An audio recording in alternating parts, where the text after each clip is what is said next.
Vamos lá, mais um programa Transparência. Lembrando a você que nós estamos gravando sem máscara, porque estamos no estúdio, um ambiente seguro, todos vacinados e é uma distância segura também. E eu e o jornalista Tarlá recebemos agora o vereador Bertin Scandiuzzi. Tudo bem, vereador? Tudo bem, Sérgio. Tudo bem, Tarlá? Boa tarde. E a todos que estão nos acompanhando, uma boa tarde também. Bertin, você é vice-presidente da Câmara. É responsabilidade isso? Como é que está a equipe, a mesa diretora? Vocês tomaram algumas decisões, vamos dizer, fortes, como mudar a energia, né, da Câmara, que vai ser uma economia grande, mas para alguns anos aí. Mas isso acarreta alguns investimentos. E a população às vezes não entende, acha que a Câmara está gastando, quando na verdade é uma economia futura. Como é que está esse projeto, esse trabalho entre vocês? É assim, Zezinho, eu hoje estou como primeiro vice, né? Vice-presidente, e as ideias do nosso presidente Maraca a gente tem acatado, mesmo porque ele reúne com a mesa diretora, expõe os problemas e nós estamos de acordo com isso, porque tudo é um gasto que realmente, como você falou, vai trazer economias, né? E isso daí hoje gasta, mas amanhã isso vai ser retornado para os cofres públicos, principalmente da Câmara Municipal, que, não fazendo uso depois, poderá ser retornado para o governo. Mas precisou ter coragem para tomar essas decisões, né? É necessidade, não é o problema só a coragem. Tudo o dinheiro público você tem que saber aplicar e aplicar com retorno, porque nós não podemos usar um dinheiro, desprezar de uma maneira aleatória, né? Então nós entendemos que esse projeto ele veio de boa hora, é uma economia, inclusive a economia de papel que vem também, depois a energia elétrica também, isso são economias que vêm para o cofre da Câmara Municipal. Vereador Bertin Scandiuzzi, que é o decano da casa hoje, o vereador mais antigo dessa casa, já está no quarto mandato. Sexto mandato. Sexto mandato. Eu ainda... Errou por dois, hein? Errei por dois ainda. Aqui o senhor atribui tanta confiança do povo? Eu admito o seguinte, que o respeito com a cidade, o respeito com a população, o povo hoje está bem orientado, eles estão, o eleitor, ele analisa antes, veja o que a pessoa é, o que a pessoa foi, o que se propõe a fazer, e o respeito de te procurar, e você está sempre pronto para atender. Eu vejo que o senhor, principalmente no primeiro mandato do prefeito, o senhor acabou até indo contra ele algumas vezes, votou contra. O senhor acha que isso que traz essa segurança da população votar no senhor? Porque quando a coisa não vai bem, o senhor vota contra e não está nem aí se é do mesmo partido? E eu continuo no mesmo sistema. Eu acho que o voto aqui na Câmara ele tem a responsabilidade de cada vereador. Eu tenho um jurídico, né, que nós analisamos muito bem os projetos para serem votados. E isso daí me deixa tranquilo, de consciência limpa, porque é isso que Deus quer, a população quer, que a gente seja bem transparente e bem amigo da cidade, amigo do povo. Há uns meses atrás eu acompanhei o senhor lá no Palmares, né? Numa praça. Então o senhor tem saído aos bairros aí. Como que está a zeladoria da cidade no segundo mandato do Duarte? Esse é o grande problema do governo municipal. Está, infelizmente, a cidade está precisando de muita coisa. Praça abandonada. Se vocês me permitirem, eu ando muito e eu vi que, por exemplo, a Praça Santo Antônio, na construção daquele corredor de ônibus, começaram a jogar entulho, material de construção no interior, no canteiro da praça. E eu, então, comecei a cobrar da empresa e da própria Secretaria de Obras. E a Praça hoje, graças a Deus, começou uma reforma lá. E isso é importante. Inclusive, para quem não sabe, eu participei da inauguração daquela praça. Foi em agosto de 1970. Eu acompanhei meu pai na inauguração, eu tinha apenas 8 anos na época. Então, isso daí me deixa uma bela recordação. Ali passei a minha infância, a minha juventude, e eu procuro zelar pelas coisas da cidade. A Praça Rômulo Morandi está um abandono. Estive lá fazendo uma visita, Sérgio, e tá lá. Nós fizemos uma visita, vimos que o caminhão-pipa para regar as plantas está passando em cima do calçamento, quer dizer, esfarelou todos os ladrilhos de lá. aquilo há necessidade de uma reforma. A Praça José da Silva, da Vila Tamandaré, também está precisando de reforma. E a gente tem acompanhado a população naquele bairro, naquela invasão daquela antiga fábrica de papelão. E eu lutei, batalhei, lá foi feita uma limpeza, mas o que precisa é realmente procurar os proprietários dali, cobrar deles a multa que eles têm para pagar, tanto para o município quanto para o Estado, e acabar com aquilo ali, porque, infelizmente, ela está sendo usada por pessoas que são usuários, que, infelizmente, né, são irmãos nossos, mas, infelizmente, curtem esse vício aí, e a gente está preocupado com isso, em garantia, em segurança para as famílias que moram ali próximo. Robertinho, nós éramos adolescentes ainda quando você começou uma campanha com o Morro da Criança. Eu tenho até vergonha de te perguntar isso. Não. Alguém resolveu alguma coisa com esse negócio desse Morro da Criança? Eu tenho dó de perguntar isso para você, porque eu sei a sua batalha. Dói a maneira de falar, né, Tarla? Mas você vê a batalha desse homem lá com Morro da Criança mesmo. Cidade da Criança. Cidade da Criança. É o Morro do Cipó, onde funcionou a TV Câmara estava começando ainda.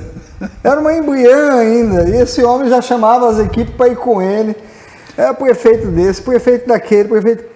E aí? Eu vou ter que perguntar, porque toda vez que você vem aqui eu pergunto. E que coincidência. Hoje eu estive numa entrevista lá na TV Tati, o repórter me levou no local, que aliás me convidou para ir com ele até o local, contei novamente toda a história, porque hoje eu tenho um vídeo do prefeito que está garantindo que ele vai fazer aquele parque. Qual prefeito? Porque você já falou dos três prefeitos.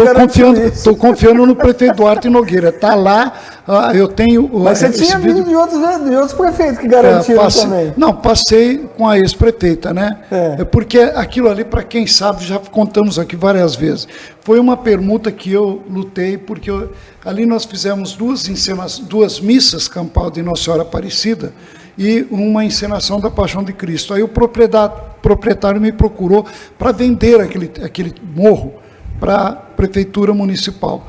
Levei, então era o Gasparini, né, o prefeito Gasparini, e ele falou, comprar não compro, mas vamos tentar uma permuta. Ele fez a parte dele, pelo menos. Fez. Eu procurei o terreno junto com o proprietário, levamos a ele, elaborou o projeto, foi analisado a avaliação.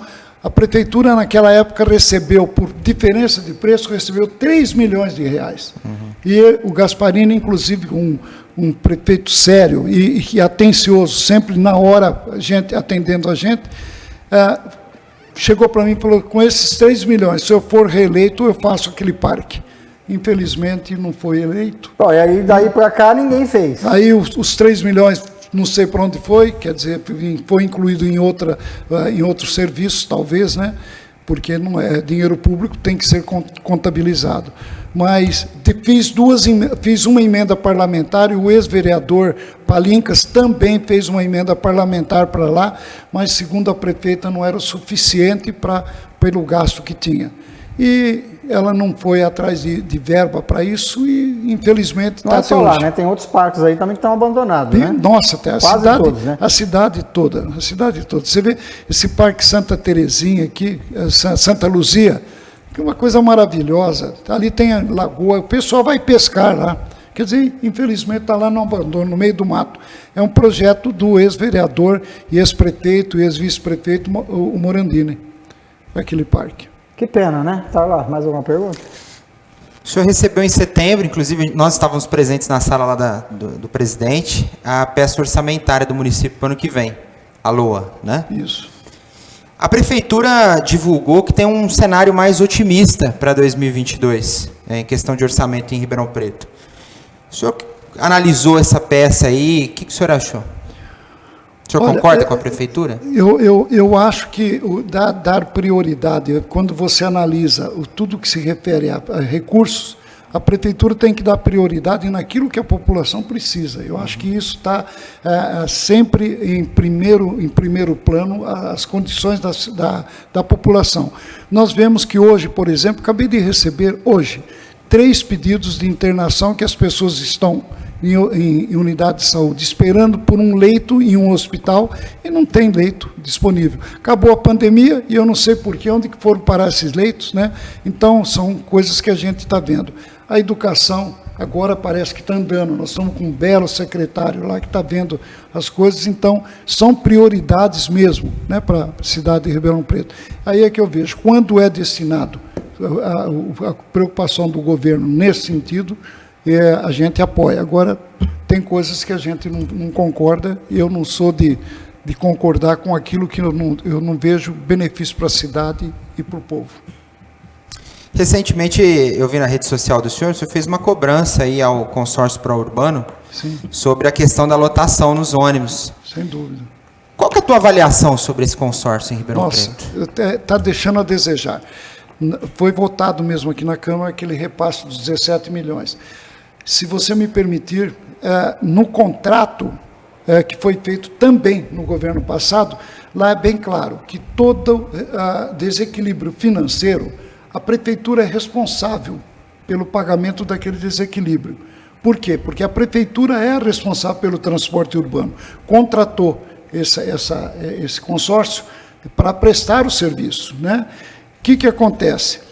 Houve esse desequilíbrio, segundo informações, por conta da pandemia, né?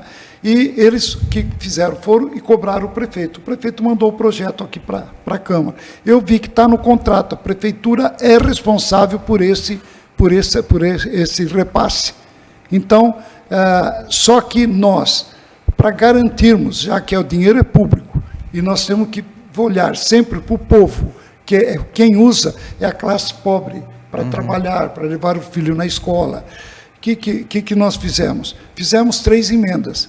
Uma delas, que fica atrelado o repasse as parcelas dos 17 milhões, fica atrelado a frota 100% na rua, higienização completa, a lotação 60%, e enquanto houver esse aporte, é proibido o aumento de passagem dos ônibus.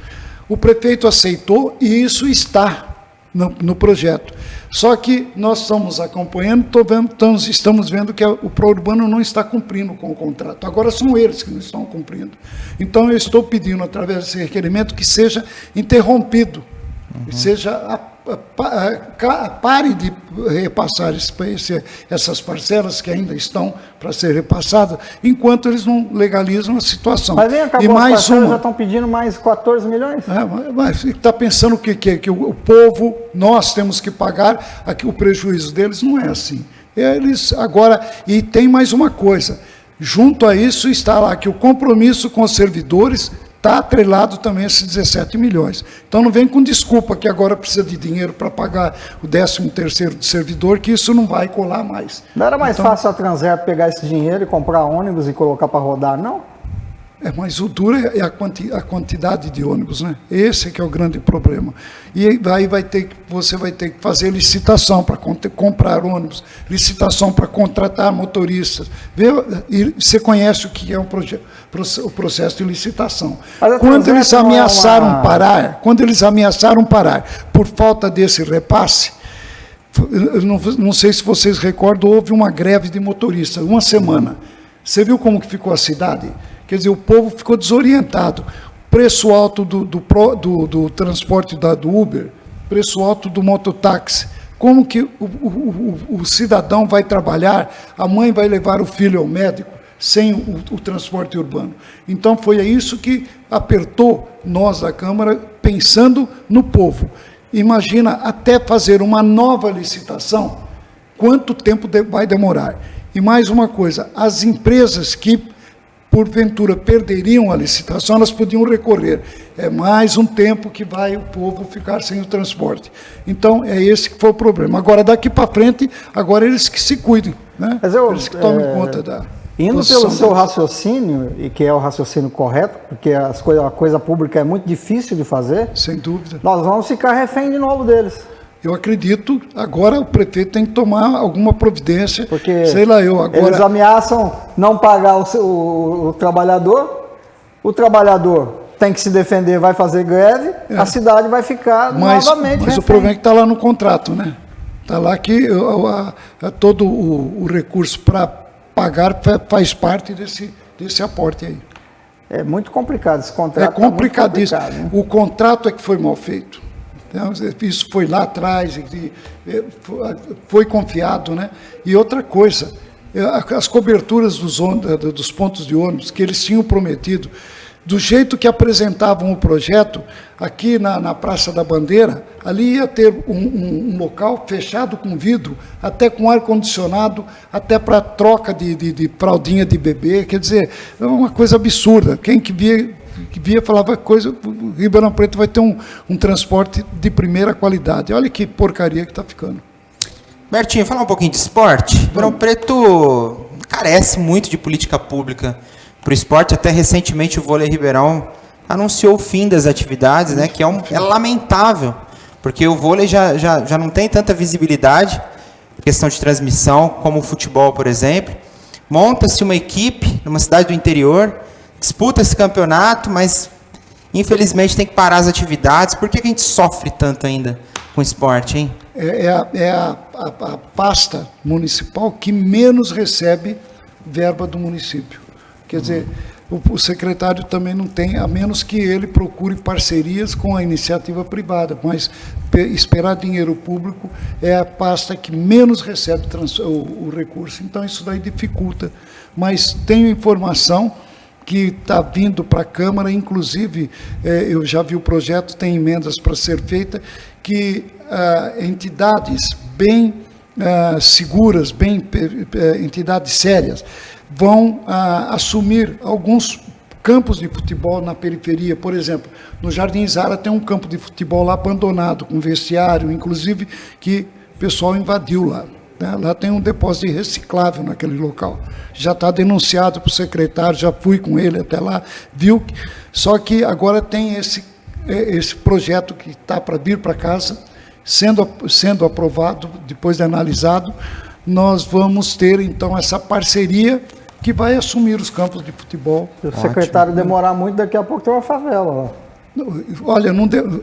Né? Você sabe que o poder público demora muito para tomar atitude, daqui a pouco aí as pessoas se instalam, como é que vai tirá-las de lá? Você se recorda que antes, do lado do campo de futebol, lá tinha uma área e estavam invadindo já. E me ligaram, e eu fui lá com a Guarda Municipal, conseguimos então fazer com que as pessoas desocupassem, porque tinha aquele que estava já demarcando e vendendo pedaço de terra ali. E a Guarda Municipal então removeu aquele material. No outro dia voltaram, acionei a Guarda Municipal, voltou lá. Aí fiz uma reunião com os moradores. Os moradores doaram, eu também colaborei com isso.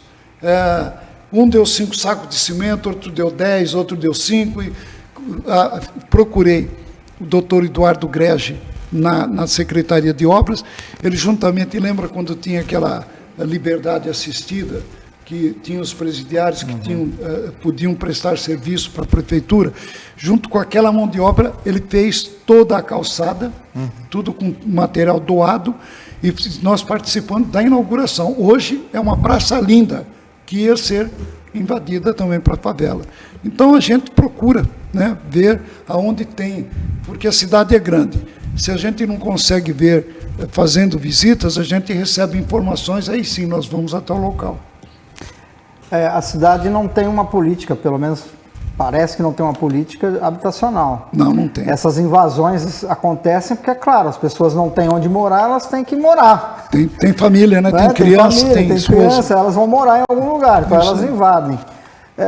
Por que esse governo não tem essa política habitacional? A Coab parece que não existe mais? Não, a Coab parou. Construção ali, esquece, porque a dívida que a Coab tem com o Ministério da Habitação é muito grande. E foi feito já um acordo na época do ex-prefeito Elcio Gasparini, mas infelizmente não teve continuidade no pagamento dessas parcelas, então não vem verba para construção, está parado. Hoje é praticamente uma imobiliária a Coab, né? No meu modo de ver. Aproveitar que o senhor, como o Sérgio bem falou no início do programa, o senhor é um vereador muito independente do prefeito. Fazer essa pergunta para o senhor. Tem muita obra em Ribeirão Preto, até tem obra parada também, mas tem obra que está fluindo, e todas foram lançadas ao mesmo tempo. Isso. Eu tenho a impressão de que a questão da reeleição pesou um pouco para que essas obras saíssem do papel. Como o senhor enxerga hoje, dando volta aí pela cidade, a situação atual? A cidade toda virou um canteiro de obra. Na minha ótica, eu acho que devia ser o seguinte: vamos fazer uma determinada avenida. Terminou aquela, tudo bem, vamos começar outra. Está entendendo? Quer dizer, começou tudo de uma vez. E, infelizmente, com a pandemia, os custos do material começou a subir. Eu mesmo fui procurado por empreiteiros. Olha, não vamos ter condição de continuar, e a prefeitura precisa fazer um reajuste. Aí eu fiquei sabendo que a prefeitura fez uma proposta para a empresa não quis dar continuidade, chamou a segunda, também não quis, a terceira não quis, como aconteceu numa comissão de estudo presidida por nosso presidente aqui, o Maraca. Participamos dela, eu e o vereador Eliseu. Nós vimos aqui, chegamos lá, uma empresa que tinha apenas um tambor com pá, enxada, olha que coisa, para construir uma avenida, e um trator mudando terra daqui para cá, daqui para lá, para dizer que estava trabalhando. Nós denunciamos para o secretário, foi feita a rescisão com aquela empresa, que foi multada, e foi chamada a segunda, que assumiu, e terminou. É isso que nós queríamos também, mas a segunda e a terceira daqui também não quis continuar. A prefeitura fez uma proposta, não foi possível. Ontem eu procurei o secretário de obras para saber como que está o problema de uma nova licitação. Agora, em novembro, então, está sendo aberta uma nova licitação, mas ele me informou que até o transcurso desse processo, isso demora, e ele prevê que o reinício dessas obras que estão paradas somente serão retomadas em fevereiro. Para nossa tristeza, quer dizer, a cidade vai continuar nesse abandono que está. Bom, a gente sabe que essas obras ainda são resultados do PAC, né? Sem dúvida, são obras de verbas antigas, isso não tem nada a ver com o governo atual. Agora, o governo atual está há alguns anos sem dar aumento para os servidores. Isso. Nós sabemos que é uma lei federal que impede isso. Ano que vem, o Tarlá já demonstrou aqui que a LOA, né? Parece que tem boas notícias. Tem boas notícias. Mas qual vai ser a posição da Câmara, já que os servidores, no modo geral, não tem aumento, não tem reposição salarial, não tem nem a inflação, e o IPTU já vai aumentar 11%, além de tudo que já aumentou. Qual será a posição da Câmara?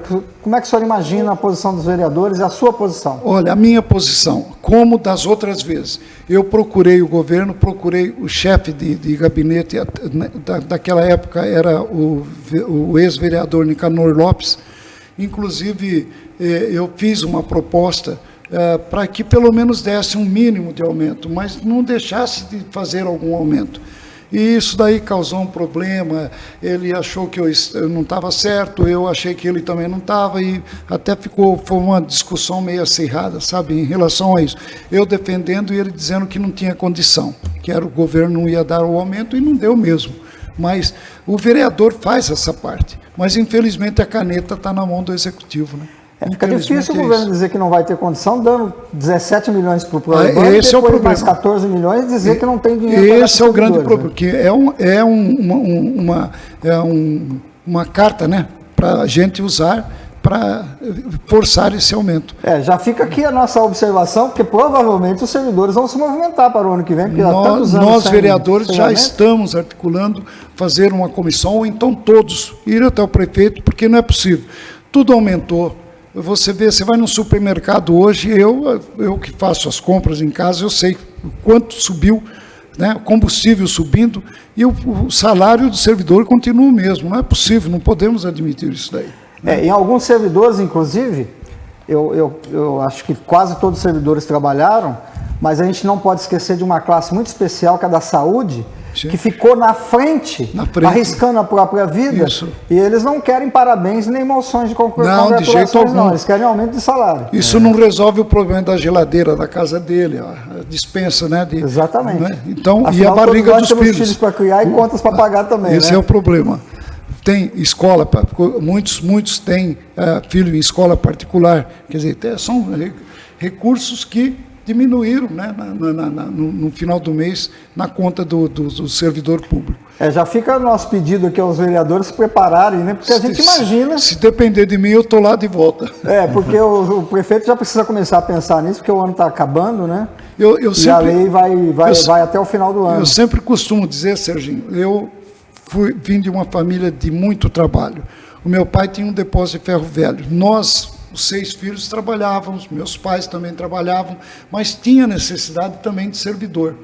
Eu acho tão interessante que até hoje, às vezes, eu encontro algum ex-funcionário que trabalhou lá com nossa família, sempre vem e fala assim, eu não esqueço o jeito que você tratava a gente, você tratava de igual para igual. Eu falei, isso é uma formação de família e formação religiosa, que a gente não deve ser egoísta, olhar só para a gente. Nós temos que olhar para o nosso irmão também, porque se nós não agirmos desse jeito, o mundo fica um mundo de guerra, um contra o outro, e não é assim, nós teremos que ter união. Então, eu sempre procurei tratar bem o nosso servidor, e quando, no caso nosso, da nossa empresa, lá, quando ainda nós éramos estudantes, e sempre tratando o servidor de igual para igual, está entendendo? E isso eu acho que hoje, até hoje, quando eles nos encontram, eles agradecem e reconhecem isso daí. A gente vê aqui na casa, já há alguns anos, eu tenho notado que dos servidores, os mais presentes aqui nessa casa são os servidores do DAERP e os professores. Sem dúvida. Muito se fala, muito se questiona o DAERP, mas será que existe um projeto de sucatear o DAERP para privatizar, Bertinho? Olha, eu sou totalmente contra a privatização, isso já está declarado, isso daí. Agora, o servidor, eu costumo acompanhar, às vezes eu estou passando, tem uma equipe do DAERP fazendo um reparo, não custa eu parar, cumprimentar, e a gente vê sempre a mesma reclamação. E o nosso salário, o nosso aumento não vem, isso daí a gente sai de lá chateado, porque não depende da gente. Quer dizer, vamos atrás, mas não chega... Teve um projeto aí para transformar em secretaria, né, o DAERP? Isso, tem agora com a reforma, né? E a reforma administrativa foi aprovado, então, só que agora tem que votar a lei orgânica do município para ver essa transformação de autarquia para secretaria, né? E está para vir para casa para essa votação. Vamos analisar, vamos ver o que é melhor para a cidade, para os servidores têm que ser respeitados. Betinho, nós temos 3 minutos só para terminar o programa. Você quer falar alguma coisa que a gente de repente não perguntou? Ou você quer falar para a população? Ô Sérgio, eu quero dizer o seguinte, que eu tenho a minha consciência de trabalho durante esses estou no 6º mandato. Eu tenho certeza que a população que me trouxe aqui até essa data, até essa última eleição, são pessoas que confiaram no nosso trabalho. E essa confiança não dá, não empresta, não aluga, não se faz nada. Confiança, você respeita, você guarda ela com você. E quando a pessoa te procura, é porque ela precisa. Ninguém vem até procurar um vereador simplesmente para passear, né? Aqui é casa de trabalho e eles entendem assim também. Mas aqueles que nos procuram, agora mesmo acabei de atender uma pessoa que está precisando ver o problema, que foi uma indicação minha até o prefeito para vir para essa casa aquele projeto do Refis. Está entendendo? Então, graças a Deus, foi aprovado por unanimidade. E hoje, então, aqueles que têm dívida com o DAERP, com o município de um modo geral, eles têm, então, como procurar o órgão a que eles têm a dívida, e isso vai ser analisado, juro e correção vão ser eliminados. Então, são coisas que a gente faz pensando no povo. A gente tem que pensar que quem confia, quem faz uma cidade é a população, é a família que mora aqui, é que faz a cidade. Os governantes fazem o trabalho para dar qualidade de vida. Agora, as exigências têm que ser atendidas os usuários, aqueles que fazem parte da cidade. Legal, Betinho, muito obrigado pela sua entrevista, viu? Você ter parado tudo aí para nos atender. Eu agradeço a vocês dois também pelas perguntas e sempre que for necessário nós estaremos aqui. Obrigado, Tarlan. Eu que agradeço. E obrigado a você que nos acompanhou até agora. Continue com a nossa programação. Tchau, tchau.